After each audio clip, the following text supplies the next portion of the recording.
Hello hi అండి, welcome to Kranthi cuisine cooking channel. ఈరోజు మనం హాట్ చాక్లెట్ స్మూదీ తయారు చేస్తున్నామండి. ఇది రైనింగ్ సీజన్లో చాయ్ కాఫీ కాకుండా కాస్త డిఫరెంట్గా టేస్ట్ కూడా చాలా బాగుంటుంది. తప్పకుండా ట్రై చేయండి. ఇప్పుడు హాట్ చాక్లెట్ స్మూదీ తయారీ విధానం.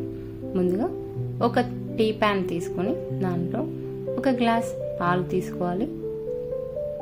అలాగే ఒక 1 టీ స్పూన్ కోకో పౌడర్, అలాగే 1 టీ స్పూన్ షుగర్, రుచికి తగినంతగా 1/2 టీ స్పూన్ కార్న్ స్టార్చ్ లేదా కార్న్ ఫ్లోర్, ఒక 2 టీ స్పూన్ల చాక్లెట్ వేసుకొని ఇప్పుడు స్టవ్ పై పెట్టేసుకొని లంప్స్ లేకుండా చక్కగా కలుపుతూ ఉండాలి. గ్యాస్ని లో మీడియం ఫ్లేమ్లో పెట్టేసుకొని ఒక 2 నుంచి 3 నిమిషాల పాటు ఉడికించుకుంటే సరిపోతుంది. ఇది నాన్ స్టాప్గా కలుపుతూనే ఉండండి అయ్యేంత వరకు. చూసారు కదా, ఇప్పుడు లైట్గా థిక్నెస్ అనేది స్టార్ట్ అయిపోయింది. స్టవ్ ఆఫ్ చేసుకుంటే మన చాక్లెట్ స్మూతీ రెడీ అయిపోయిందండి.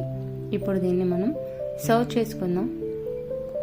ఒక గ్లాస్ తీసుకొని మనం ఏదైతే రెడీ చేసుకున్న చాకో స్మూదీ ఉందో అది గ్లాస్లో వేసేసుకొని పైనుంచి కాస్త నేను చాక్లెట్ తురుముతో డెకరేషన్ చేసుకున్నాను. చూసారు కదా, ఎంతో ఈజీగా చాక్లెట్ స్మూదీ హాట్గా ఇంట్లోనే రెడీ చేసుకోవచ్చు టేస్టీగా. Thanks for watching. వీడియో కనుక మీకు నచ్చినట్లయితే లైక్ అండ్ సబ్స్క్రైబ్ చేయండి. ఇంగ్రీడియంట్స్ డిస్క్రిప్షన్లో ఉన్నాయి, చెక్ చేయండి.